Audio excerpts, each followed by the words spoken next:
우리 이 시간 함께 들으실 말씀은 우리 누가복음 13장 22절에서 30절 말씀입니다. 누가복음 13장 22절에서 30절 말씀입니다. 우리 같이 교독하도록 하겠습니다. 예수께서 각 성 마을로 다니사 가르치시며 예루살렘으로 여행하시더니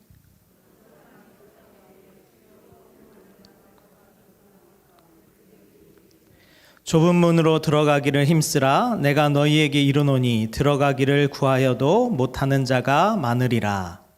집주인이 일어나 문을 닫은 너희가 밖에 서서 문을 들이며 주여 열어주소서 하면 그가 대답하여 이르되 나는 너희가 어디서 오는지 알지.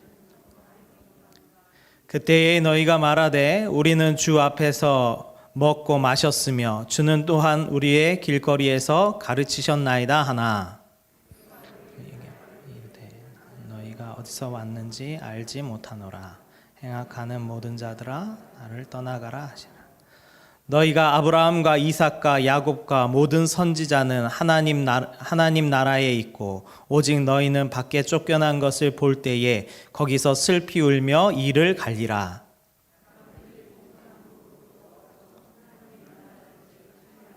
같이 있습니다. 보라, 나중된 자로서 먼저 될 자도 있고 먼저 된 자로서 나중될 자도 있느니라 하시더라. 아멘. 오늘도 이 자리에 오신 우리 성도님들 환영합니다. 이렇게 늦은 또 오후 시간인데도 또 이렇게 나와서 하나님의 말씀을 듣고자 사모하는 그 마음을 하나님께서 반드시 돌아보실 줄 믿습니다. 오늘 말씀의 제목은 이렇습니다. 좁은 문으로 들어가기를 힘쓰라. 우리 한번 같이 해볼까요? 좁은 문으로 들어가기를 힘쓰라. 아멘.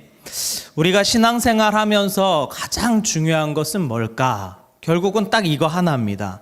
베드로전서 1장 9절에 보면 이런 말씀이 있습니다. 우리 같이 읽겠습니다. 믿음의 결국 곧 영혼의 구원을 받음이라.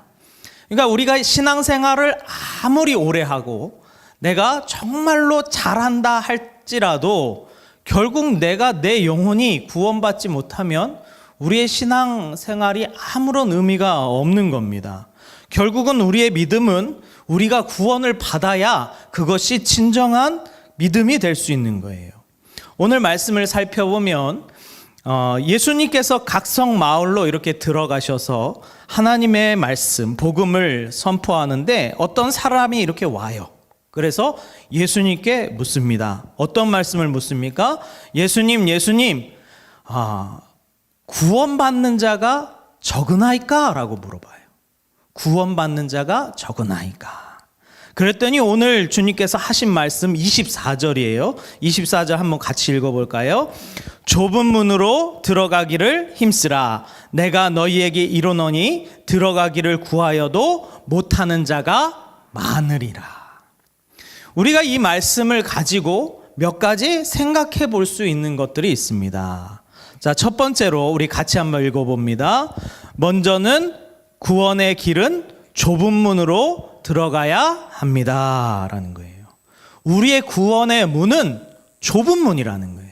결코 넓은 문이 아니라는 거예요. 그러니까 아까 한 사람이 와서 구원받는 자가 적으나이까? 라는 그 그 질문의 대답은 바로 이건 거예요. 좁은 문으로 들어가라. 즉 적다는 얘기예요. 많지 않다.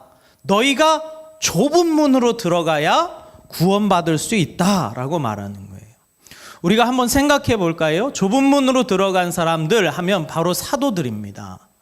예수님의 부활하심과 또 승천하심을 보고 나서 그들은 예수님께서 참 하나님, 그분만이 메시아라는 것을 정확하게 알았어요.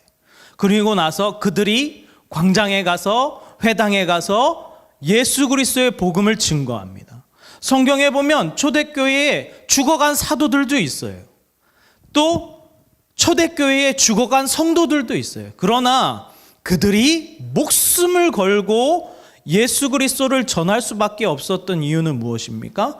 그들은 자기 눈앞에서 예수 그리스도가 부활하신 걸 봤거든요. 그러니까 부인하고 싶어도 부인할 수 없는 거예요. 예수님께서 부활하셔서 참 하나님이심을 그들은 직접 봤는데 어떻게 그 앞에서 나는 예수를 모른다 부인할 수 있겠습니까? 그래서 그들은 좁은 문으로 들어가는 거예요. 죽는 길로 들어가는 거예요. 사도들도 그랬고 초대교회 성도들도 그랬습니다. 시대별로 다 그랬어요. 우리가 잘 알고 있는 청교도들은 어떻습니까? 그 가톨릭의 핍박을 피하여서 배를 타고 자유의 땅으로 가는 거예요. 그 도착지가 어딘지 몰라요. 하나님께서 그냥 인도하시는 대로 가는 거예요. 배에서 많이 죽어요. 그리고 도착해서도 풍토병에 의해서 죽어요. 그런데 그들이 가서 가장 처음 한 것이 무엇입니까? 교회를 세우고 하나님 앞에 경배하는 일이었어요. 이게 쉬운 일이냐? 아니요, 그렇지 않아요. 무엇을 걸어야 할 수 있는 거예요? 목숨을 걸어야 할 수 있는 거예요. 어쩌면 풍랑에 의해서 배가 꼴까닥 뒤집히면 그 배에 있는 사람이 한 번에 다 죽을 수도 있어요. 그럼에도 불구하고 그들은 그 믿음의 자유를 찾아서 가는 거예요. 또 어떤 사람이 있습니까? 선교사들이에요. 우리나라에 온 토마스 선교사라는 분이 있습니다. 그분이 와서 복음도 증거하지 못한 채 배에서 내리자마자 그 앞에서 기다리는 그 군사들에 의해서 죽임당해요. 그 가슴팍에 있던 그 번역된 성경책을 그 죽인 자가 들고 가서 그것을 읽다가 예수를 믿게 돼요. 그리고 그가 장로가 되고 그의 집을 하나님 앞에 바쳐서 교회가 됩니다. 이처럼 선교사님들은 알지도 못하는 땅에 가서 어떤 병에 걸리 죽을지 모르는 땅에 가서 예수 이름 하나 붙잡고 가는 거예요. 왜요?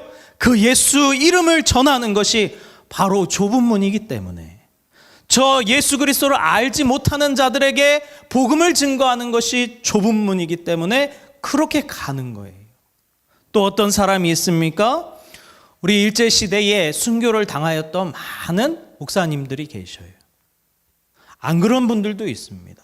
그러나 이 목숨을 걸고 죽어갔던 많은 그런 순교자이신 목사님들은 그 차디찬 감옥에서 그 얼마 먹지도 못하는 것에 굶주려서 죽고 얼어 죽고 채찍 맞아서 죽고 고문당해서 죽고 그렇게 죽어갔어요. 도대체 무엇 때문에 그들은 그렇게 좁은 길을 가게 됐습니까?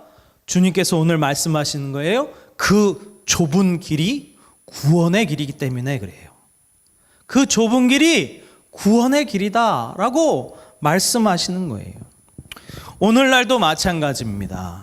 오늘날에도 세상은 교회를 향하여 손가락질합니다. 뭐라고 손가락질합니까? 마치 코로나가 퍼지는 그런 곳인 양, 교회를 통하여 온통 코로나가 퍼져나가는 것인 양 손가락질을 해다면서 교회를 핍박합니다. 그래도 우리가 포기할 수 없는 거예요. 왜 그렇습니까? 믿음을 지키고 예배를 지키고 하나님을 믿는 그것이 바로 좁은 길이기 때문에 그렇습니다. 이제 보세요. 점점 바이러스는 더 강력하게 나타납니다. 계속 그래 왔어요. 그래서 많은 사람들이 죽고 대처할 방법을 찾아내고, 또 새로운 바이러스가 나타나서 많은 사람들이 죽고 대처할 방법이 생겨나고, 이런 식이에요. 항상 우리는 한 걸음씩 늦습니다. 왜요? 바이러스가 발병해야 그걸 고칠 수 있는 약을 만들 수 있기 때문에 항상 한 번씩 늦어요. 그럴 때마다 이제는 세상은 우리를 향하여 눈에 불을 켜고 쳐다볼 거예요.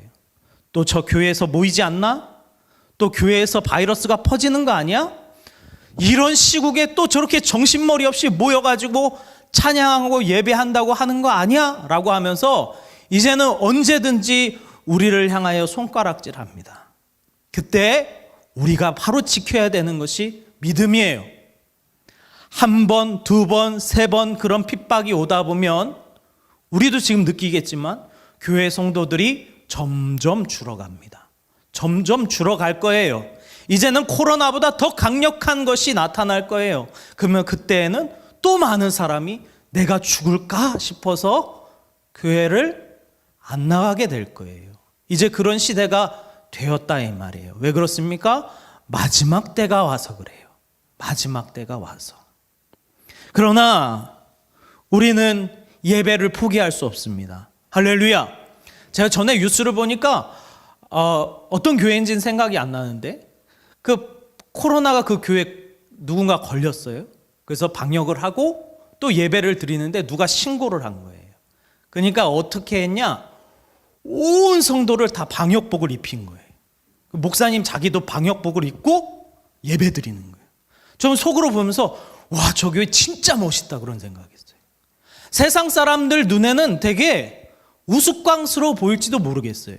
그런데 저는 그것을 바라보는데 와, 저렇게 해서도 포기할 수 없구나. 예배는 저렇게 해서라도 포기해서는 안 되는 거구나 라는 것이 아주 명확하게 보이더라고요. 야, 그래서 참 대단하다라는 생각이 들어요.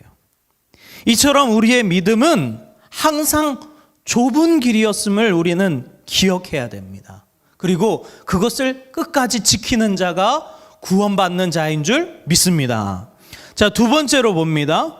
두 번째, 오늘 24절 말씀에 보니까 이런 말씀이 있습니다. 들어가기에 힘써야 한다. 좁은 문으로 들어가기를 힘쓰라 라는 말이 있어요. 이것은 마치 내가 노력을 해서 구원을 이룬다는 의미가 아닙니다. 구원받은 사람은 반드시 구원받은 증거가 나타나는데 그게 어떠한 증거로 나타나느냐? 힘쓰는 증거로 나타난다는 거예요. 내가 구원을 받았어요. 그런데 그 주님께 감사하지도 않아. 주님 일에 힘쓰지도 않아. 애쓰지도 않아. 그러면 그 사람이 어떻게 구원받은 사람일 수 있겠습니까? 그렇지 않습니까? 우리도 누군가에게 작은 도움을 받으면요, 어떻게든 갚아보려고 그래요. 누가 밥을 샀다 그러면 다음번엔 내가 꼭 사야 돼. 그래서 밥 계산할 때 막 카드가 2개, 3개가 막 올라갑니다. 내 걸로 계산해 주세요. 내 걸로 계산해 주세요. 막 그럽니다. 왜요? 내가 전에 얻어 먹었으니까 갚아야 된다는 거예요. 그런데 우리의 생명을 대신하여 죽으신 분이 있다라는 것을 우리가 알고 깨닫게 됐는데 내가 그분을 위해서 아무것도 안 한다? 그분을 위해서 힘쓰지 않는다? 그러면 그 사람은 은혜를 모르는 사람이에요. 어떻게 그 은혜를 아는 사람이 그렇게 냉랭하게 신앙생활을 할 수 있습니까? 제가 아주 예전에 본 뉴스인데요. 그런 뉴스가 나왔어요. 일본에 시노쿠모라는 역이 있는데 그 역에서 큰 사고가 났어요. 사람이 선로에 떨어져서 죽는 사고였어요. 그런데 뉴스에 나왔는데 그 죽은 사람이 한국 사람이래요. 그래서 무슨 일인가 기사를 좀 봤어요. 그랬더니 그 일본에 교환학생으로 간 사람, 이수현이라는 사람이 있었는데 그 사람이 철로에 술 취해서 떨어진 사람을 구하려고 같이 들어갔는데 못 피하고 죽은 거예요. 그래서 우리나라 이 기사에 아주 대문짝하게 난 적이 있습니다. 근데 이 사람은 당시 일본어 학당에 다니고 있었는데 그 사람이 죽고 난 후에 가장 먼저 연락된 것이 그 일본어 학당이래요. 그래서 일본어 학당 그 교장이 와서 그의 시신을 확인했는데 싹 다 깔아 뭉겨버린 거예요.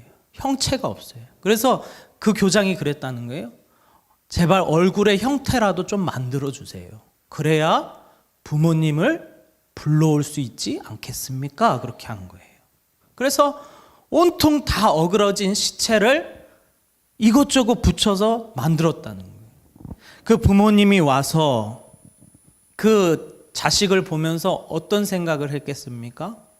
이가 어떤 죽음을 택했습니까? 다른 사람을 살리기 위해서, 그것도 일본 사람을 살리기 위해서 그 선로에 뛰어든 거예요. 그래서 그가 죽음을 맞이했습니다. 그래서 이 시모쿠역에서는요, 매년 추모식이 열립니다. 매년 그 이수연이라는 학생이 죽은 그 날이 오면 많은 일본 사람들이 꽃을 갖고 와서 그 지하철역에 꽂아놔요. 그리고 그 이수연이라는 사람을 추모합니다.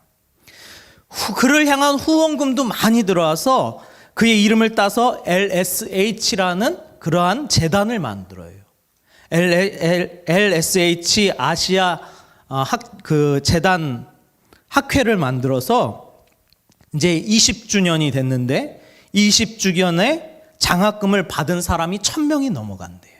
그 사람의 이름 하나로, 그 사람의 죽음 하나로 혜택을 받은 사람이 1000명이 넘는다는 거예요. 그러면 왜 일본 사람들이 매년 그 역에 와서 그 사람을 추모합니까? 그들도 보기에 대단한 거예요. 왜요? 자기네 사람도 아니고 일본 사람을 살리려고 그 뛰어든 그 청년이 자기네들 보기에도 너무 고마운 거예요. 너무 감사한 거예요. 그러니까 그 사람들이 매년 그 역에 와서 추모식을 합니다. 이처럼 은혜를 받은 사람은 그 은혜를 갚으려고 그렇게 무단히 애를 씁니다. 단순히 일본 사람 구하려고 죽었다는 그 하나만으로 많은 사람들이 후원을 하고 그 역에 가서 추모를 하고 그를 생각합니다. 그렇지 않습니까? 이것이 은혜 받은 자의 모습이에요. 은혜 받은 자의 모습. 그러면 우리도 예수 그리스도께 받은 은혜가 확실하다면 우리가 당연히 그분을 위하여 힘쓰는 것이 마땅하지 않겠습니까? 할렐루야. 이게 억지로가 아니라, 교회는 억지로 되는 게 아니에요. 억지로 하면요 반드시 탈이 납니다. 억지로 하면요 나중에 반드시 뻗어버려요. 그리고 예수 모른다고 다 내팽개쳐 버려요. 그게 사람의 힘으로 하는 사람의 모습이에요. 그러나 은혜로 하는 사람의 모습은 지칠 줄 몰라요. 왜 그렇습니까?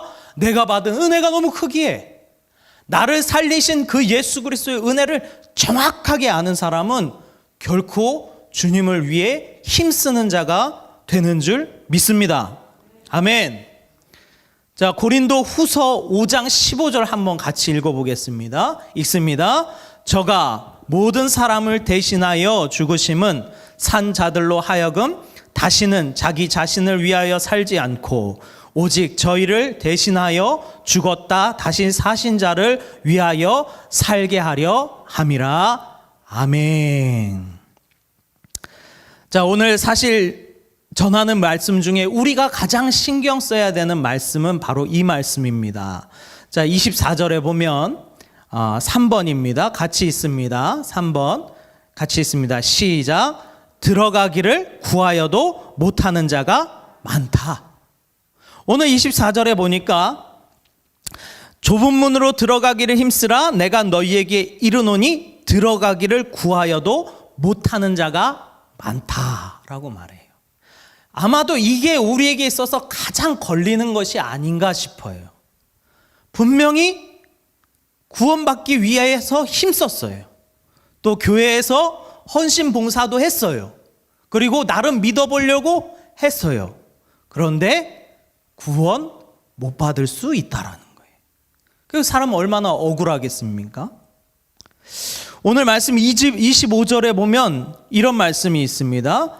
집 주인이 일어나 문을 한번 닫은 후에 너희가 밖에 서서 문을 두드리며 주여 열어주소서 하면 그가 대답하여 이르되 나는 너희가 어디서 온 자인 줄 알지 못하노라.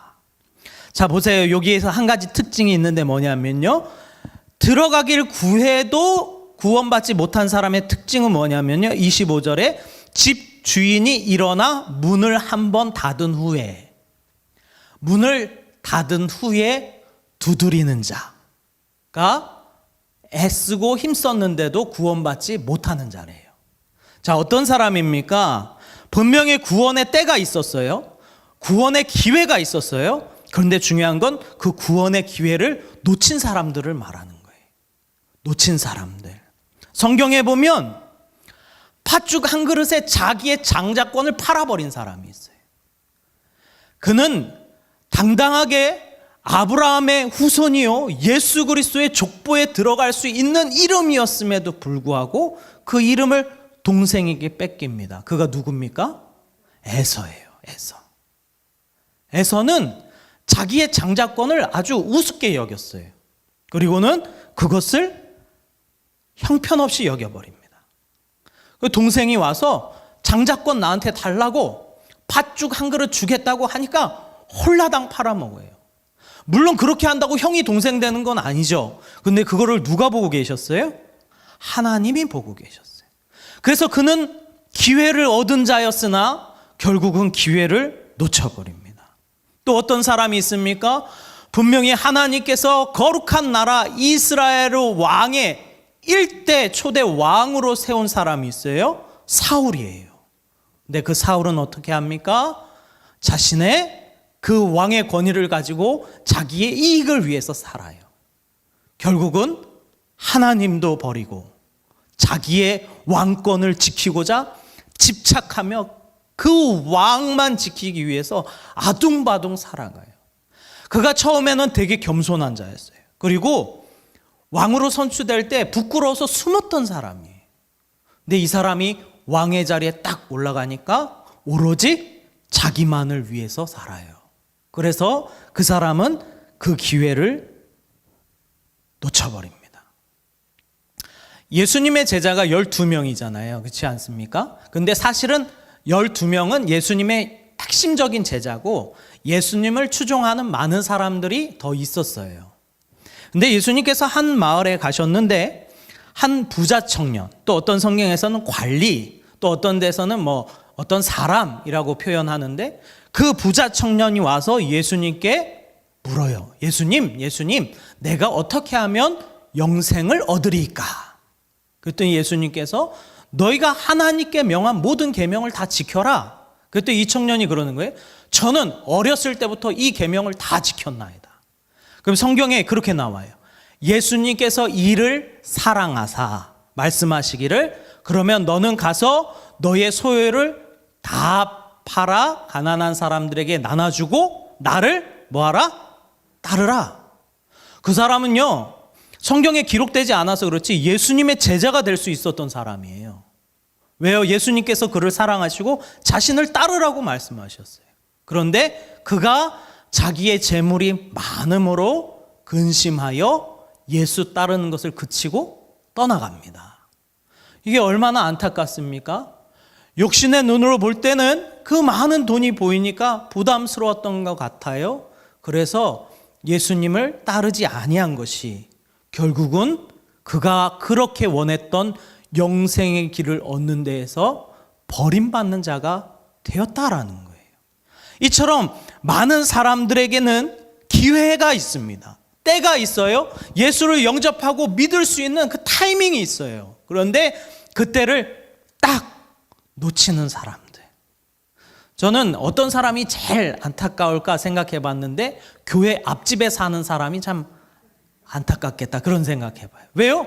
맨날 창문 열면 교회 보이고 좀만 밤만 되면 찬양 소리가 들리고 막 주일에는 사람들 바글바글 모여드는 것이 보이는데 자기는 이렇게 쳐다만 보고 있는 거예요. 근데 마지막에 딱 주님 앞에 섰을 때 그 사람은 무릎을 탁 치면서 생각할 거예요. 아, 내가 그렇게 보고 있었는데 예수 믿을 걸. 그런데 그때는 이미 때가 늦었다 이 말이에요. 다행히도 이 자리에 계신 분들은 그 주님의 부르신 때에 그 붙들림 받아서 이 자리에 있는 줄 믿습니다. 그렇기 때문에 이 자리에 있는 것이 매우 귀중하고 소중한 일이에요. 절대 놓치면 안 되는 일인 줄 믿습니다. 오늘날에도 교회의 뜰은 맑지만 교회에 나와서 왔다 갔다는 하지만 이 와중에서도 예수를 믿지 아니하는 자가 있을 수 있어요. 예수님은 분명히 말하셨어요. 알곡과 가라지가 같이 있다 말씀하셨어요. 누군가는 알곡일 거고 누군가는 가라질 거예요. 그러면 우리는 이렇게 믿어야 됩니다. 나는 알곡이 될 테야. 할렐루야. 나는 알곡이 될 테야. 이러한 마음을 가지고 그 기회의 자리에 계속 나가는 거예요. 성령이 오늘 임할지, 수요 예배에 임할지, 금요 예배에 임할지, 주일 예배에 임할지, 기도회 때 임할지 어떻게 압니까? 그러기에 그 기회의 때를 찾아서 계속 찾아가는 거예요. 그렇게 사모하고 주님을 따르고자 하는 자들에게는 하나님께서 반드시 기회를 주시고 구원받을 능력을 덧입혀 주실 줄 믿습니다. 성경에 보면 반대로 기회를 잡은 사람들이 있어요. 이 사람들은 진짜 축복받은 사람들이에요. 어떤 사람입니까? 나아만 장군이 있어요. 나아만 장군. 이게 이 아랍 적군의 그 장관인데 이스라엘을 자기네 속국으로 다스리고 있었단 말이에요. 그런데 안타깝게도 이 사람은 문둥병에 걸렸어요. 그래서 그 이스라엘에서 잡아온 한 시종이 있었는데 이 시종이 나아만 장군에게 말하는 거예요. 우리 땅에는 아주 유명한 선지자가 있는데 그 선지자에게 말하면 당신의 문둥병도 고칠 수 있습니다. 이 사람이 귀가 번쩍 뜨이죠. 그래서 막 갑니다. 막 가서 내 병을 고쳐달라 그래요. 그랬더니 저 더러운 요단강 그 똥물에 7번 담갔다 나오래요. 그러니까 이 나아만 장군이 화딱지가 나가지고 아니 내가 우리 나라에 깨끗한 물이 없어서 이 똥물에 담궈? 그러면서 버럭 화를 내고 돌아가려고 그래요. 근데 그 신하였던 자가 참 얼마나 지혜로운지 장군이시여 혹시 모르니까 그래도 해봅시다. 그래서 나아만 장군이 한 거예요. 들어갔다 나왔다 변화가 없어요. 마지막 탁 들어갔다 나오니까 살이 어린아이처럼 희게 되어진 것을 보게 됩니다. 할렐루야. 그가 그 뒤로 하나님을 경배하며 하나님을 믿는 자가 됐음에 분명한 줄 믿습니다. 네, 그런 거예요. 그렇게 기회를 잡아서 구원받는 자가 있어요. 또 어떤 사람이 있습니까? 삭개오라는 사람이 있어요. 세리장이에요. 그 시대에 세리들은 매국노였어요. 그 세금을 받아다 로마에 바치는 매국놈들이었다 이 말이에요. 그런데 그 세리장인 이 삭개오에게 예수님이 마을에 오셨다는 소리가 들려요. 근데 키가 작아서 막 안 보이잖아요. 그러니까 그 뽕나무에 올라가서 감람나무 위에 올라가서 그 예수님을 한번 쳐다보려고 바라봅니다. 그때 주님께서 삭개오를 딱 보시고 말씀하시는 거예요. 내가 오늘 너의 집에 가야겠다. 이게 삭개오가 잡은 정말 마지막 기회였어요. 그가 결국은 예수 믿게 되고 구원받은 백성이 된 줄 믿습니다. 저는 이 성경에서 그러면 안 되는데 제일 부러운 사람이 있어요. 누구냐면 예수님 좌편인지 우편인지 모르겠지만 매달린 강도. 우편입니까? 성경에는 안 나옵니다. 그런데 그 매달린 강도가 우리가 저번에 이 부흥 강사님 오셨을 때 말씀 들었잖아요. 처음에는 욕하고 비난했어요. 근데 예수님의 모습을 보고 그가 마음을 돌이킵니다. 그리고 주님께 말씀하시는 거예요. 당신이 당신의 나라에 갈 때에 나를 기억하소서. 그 고백 하나가 예수님께서 뭐라고 말씀하셔요? 오늘날 내가 너와 함께 낙원에 이르리라. 할렐루야. 그게 얼마나 큰 기회입니까? 얼마나 소중한 기회입니까? 전 그 사람이 너무 부러워요. 왜요? 예수님한테 직접 확답 받았어요. 너 오늘 너 죽으면 나와 함께 낙원에 있을 거야. 이 확실한 답을 그가 얻었을 때 얼마나 기뻤을까. 그런 생각을 해봅니다. 이처럼 기회를 얻지 못하는 자였는데 그 마지막 때에 기회를 잡아서 구원받는 자도 있더라 이 말이에요. 우리가 그러한 자가 돼야 될 줄 믿습니다. 자, 오늘 또 두 번째로 하나님의 일을 하는 듯 하나 하나님의 일을 하지 않았던 사람에 대한 얘기가 나옵니다. 오늘 누가복음 13장 26절입니다. 누가복음 13장 26절 우리 한번 같이 읽어보겠습니다. 그들이 말하기를 우리는 주 앞에서 먹고 마셨으며 주는 또한 우리를 길거리에서 가르치셨나이다. 이들이 하는 얘기가 또 무슨 얘기냐면 주님 저 아시잖아요. 제가 주님 앞에서 먹고 마셨고 주님은 내 앞에서 가르치셨습니다. 그런데 주님께서 이들을 향하여 말씀하시는 거예요. 이 불법을 행하는 자들아 나를 떠나가라. 나는 너를 도무지 알지 못한다. 이렇게 말씀하시는 거예요. 우리가 또 이거에 들어가면 안 됩니다. 예수님의 대답은 아예 의외였어요. 우리 마태복음 7장 22절 한번 볼까요? 마태복음 7장 22절 같이 있습니다. 시작.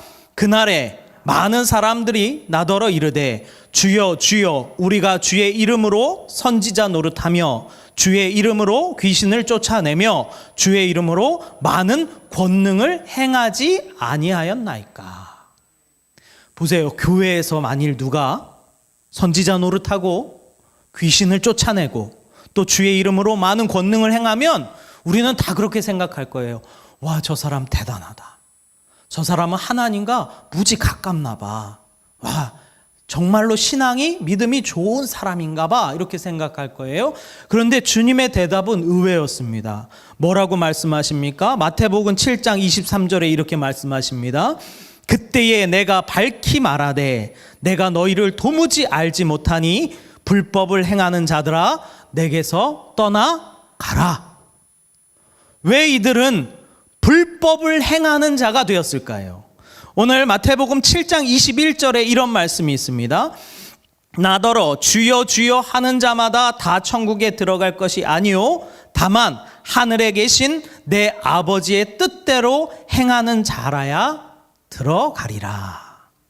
그러니까 우리가 다 똑같이 신앙생활하고 교회 다니는데 분명히 하나님의 뜻대로 신앙생활하는 사람이 있고 교회를 다니지만 하나님 뜻과는 무관하게 신앙생활하는 사람도 있다라는 거예요. 그래서 우리는 이것에 대하여 주의해야 됩니다. 왜 그들은 그러한 평가를 받았는가? 마태복음 7장 21절에 내 아버지의 뜻대로 행하는 자라야. 이게 중요합니다. 내 아버지의 뜻대로 행하는 자라야 들어가리라. 그 이스라엘이 멸망당할 그때에 그 이스라엘을 향하여 끊임없이 외치던 선지자가 있었어요. 바로 예레미야라는 선지자입니다. 그 이스라엘이 멸망당할 때 예레미야가 너희가 망한다. 너희가 곧 하나님의 진노를 받는다. 그래서 사람들한테 막 쫓김도 당하고 사람들한테 돌도 맞고 그랬어요. 그래도 이 예레미야 선지자가 계속 그 복음을 증거합니다. 그런데 어떤 다른 선지자들이 나타나서 또 얘기하는 거예요. 뭐라고 얘기하느냐? 너희 안전해. 너희 칼에 멸망하지 않아. 너희 괜찮아. 이렇게 선포하는 또 선지자들이 나타난 거예요. 그래서 주님께서 예레미야에게 이렇게 말씀하셔요. 우리 14장 예레미야 14장 14절입니다. 우리 같이 읽어보겠습니다. 여호와께서 내게 이르시되 선지자들이 내 이름으로 거짓 예언을 하도다. 나는 그들을 보내지 아니하였고 그들에게 명령하거나 이르지 아니하였거늘 그들이 거짓 계시와 점술과 헛된 것과 자기 마음의 거짓으로 너희에게 예언하는도다. 우리 15절 있습니다. 그러므로 내가 보내지 아니하였어도 내 이름으로 예언하여 이르기를 칼과 기근이 이 땅에 이르지 아니하리라 하는 선지자들에 대하여 여호와께서 이와 같이 말씀하셨노라. 그 선지자들은 칼과 기근에 멸망할 것이요. 16절입니다.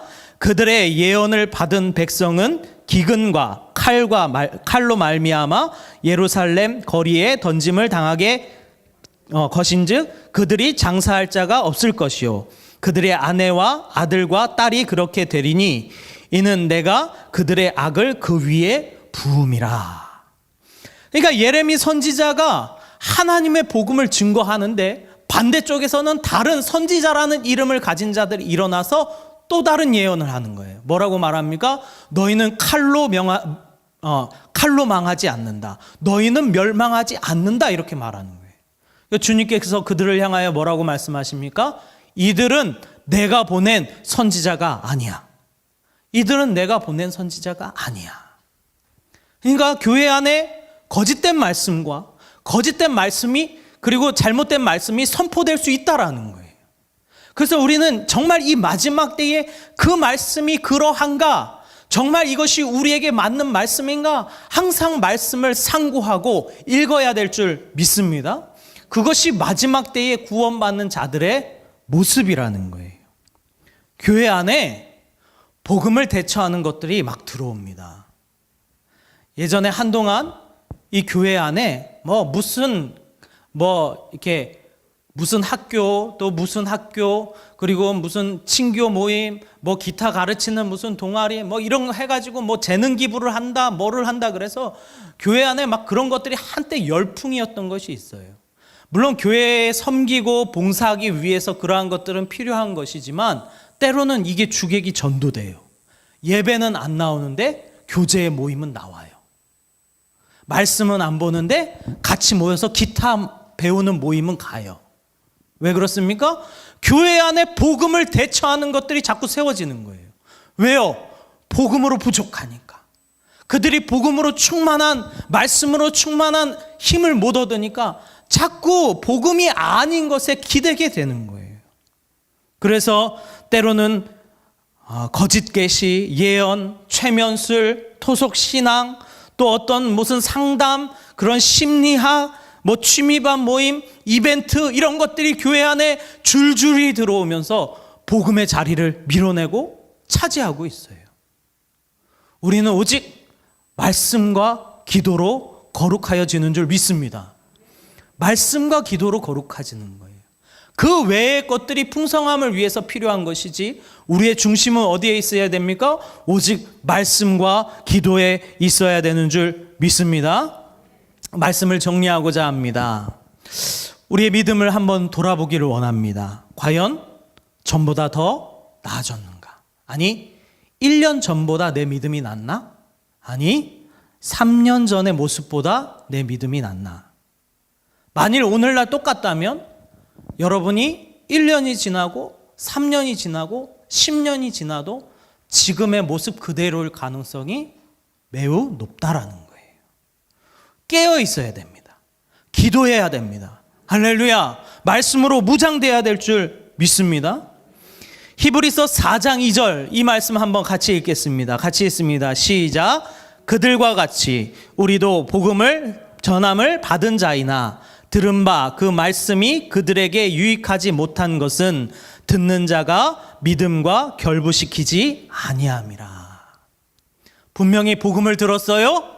말씀을 들었어요. 그런데 내 믿음과 그 말씀을 결부시키지 않아요. 내 삶과 신앙을 결부시키지 않아요. 신앙은 신앙대로, 내 삶은 삶대로.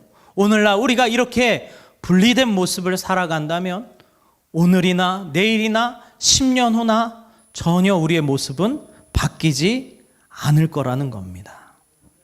오늘 우리가 아무리 울고 불고 생쇼를 하며 기도를 하고 나의 마음에 하나님의 말씀대로 살고자 하는 그런 각오가 없으면 우리가 변화되기 힘들다라는 거예요.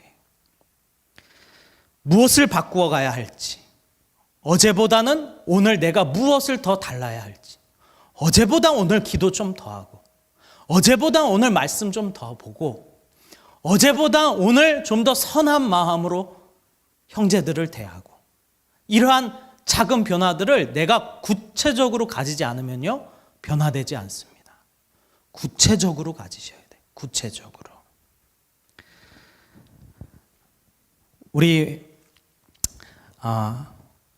마지막으로 자기가 믿는 곳에 사람들은 자기 인생을 겁니다. 이 도박하는 사람은요, 그 도박을 절대 끊을 수가 없어요. 그 이유가 무엇이냐면 강력한 믿음을 담보로 하는 것이 도박이기 때문에 그래요.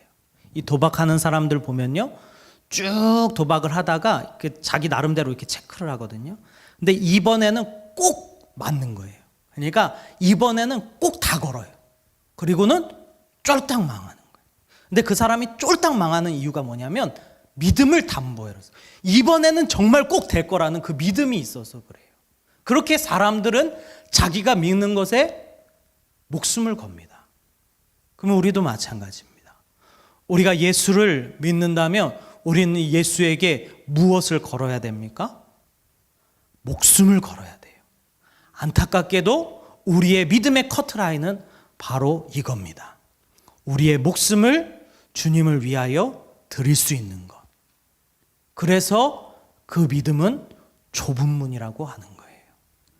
오늘도 다시 한번 다짐하시며 내가 평생을 예수 그리스도를 위해 살겠노라 각오하시고 주님만 붙잡고 살아가시는 우리 성도님들 되시기를 간절히 소망합니다.